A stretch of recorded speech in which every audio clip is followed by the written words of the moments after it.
Ką, šiek tiek kitokia aplinka, ne taip ten jaukiai trobelėje prie stalo, o buvusiam miške. Sėdžiu ant beržo, kuris yra išverstas, va šaknis mano už nugaros yra, išverstas per audrą, nes jisai tiesiog vienas lauke stovėdamas net laikė to vėjo, kuris čia ganėtinai dažnas yra ir daug tų medžių čia išvartyta. Buvo prieš tai už tvarto, kita lauko dalis buvo, nes čia pjovė keliais etapais, kas kelis metus, nes kažkokios taisyklės yra jiems. Tai tie pirmieji vaizdai yra iš tenais. Ką tu matai? Koks tau kyla jausmas, pamačius tai, ką dabar pamatei ir kas čionais aplinkui yra?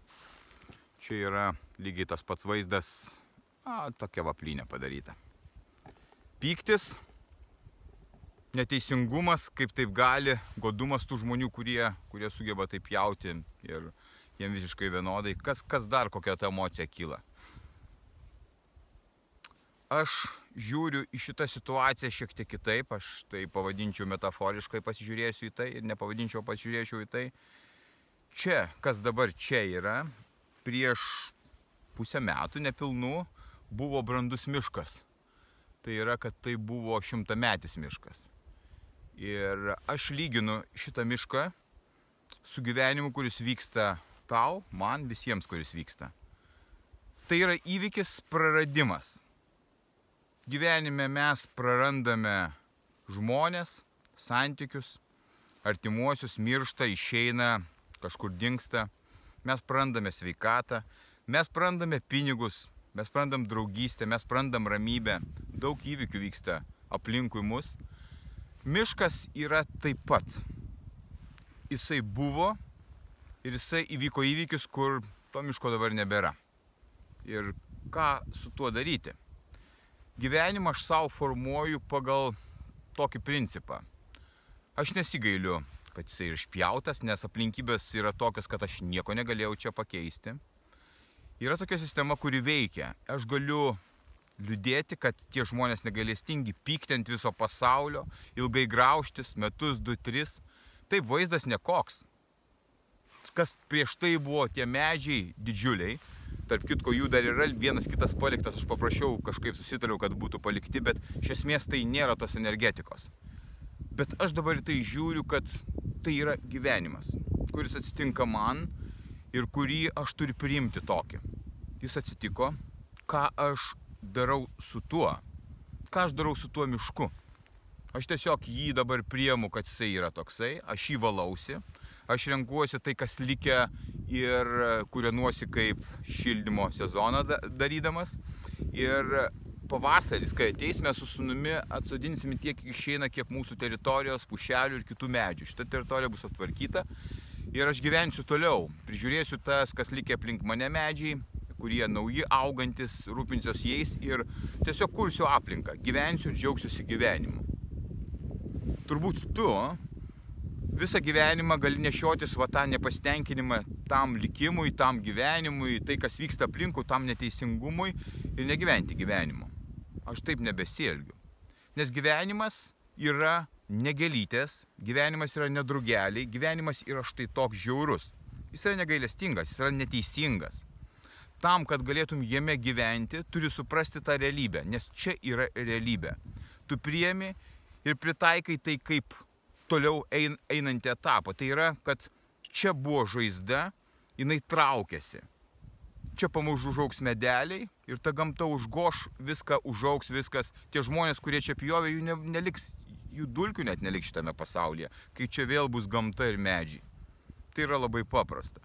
Tu prarandi žmonės santykiuose, ar jie miršta, ir tu niekaip negali su tuo sugyventi, susitaikyti, nes kaip taip neteisinga taip yra.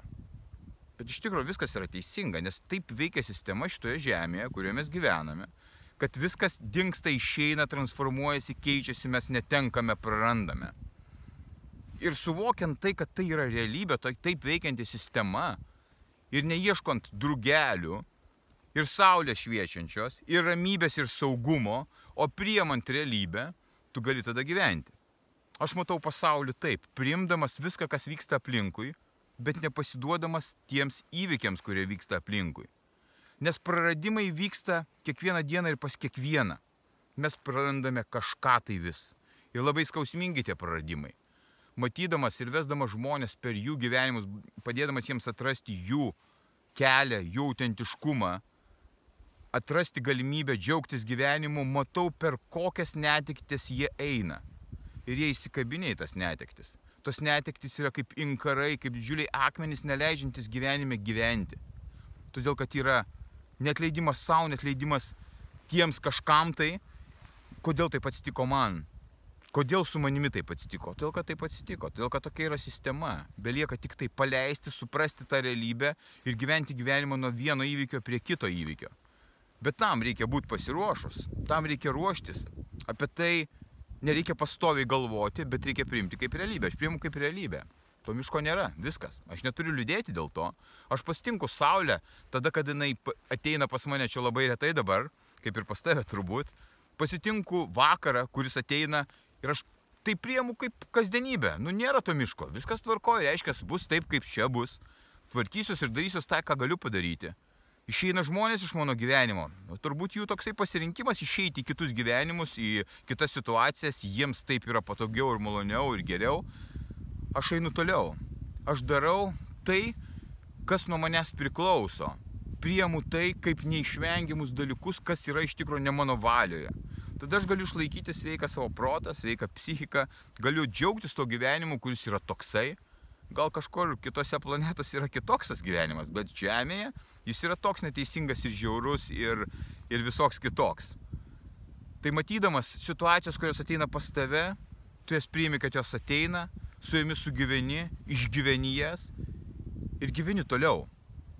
Nes jeigu tu eini į užsimiršimą per alkoholį, per narkotikus, per depresiją, per liūdesį, savęs kaltinimą, menkinimą ir nematymą ateities, tu niekada ir negyvensi to gyvenimo. Nes saulė šviečia labai retai ir drugeliai skraidžia labai retai. Gyvenimo aplinkybės yra tokios, kad mes daugiau patiriame sunkumų, išbandymų, netekčių, praradimų, negu to tikro gražaus gyvenimo. Nes tokia yra sistema čionais. Aš tai suprantu, aš padedu tai suprasti kitiems. Ir jeigu tu išgirsi mano šitą žinutę, tie įvykiai, kurie vyksta tavo gyvenime, sunkus, atrodo nepakeliami, jie taps šiek tiek lengvesni. Nes esmė yra tokia, net eiti į liūdesį, negriauti savo psichiką, o ieškoti kaip gyventi. Kaip sustiprinti save, einant per tos įvykius, kad jie liktų praeityje. Ir tu į juos nebeatsigręžtum. Tu eitum ir žiūrėtume, kas yra dabar ir kas tavęs laukia galbūt rytoj. Vienintelis yra tik tai toks kelias gyventi gyvenimą, kuris neliūdina, nes visi dabar aplinkui tokie nelaimingi ir liūdni, jie viską praradę, lyg tai atrodo nieko nevyksta šitam gyvenime. Gyvenimas tai vyksta ir jis labai įdomus.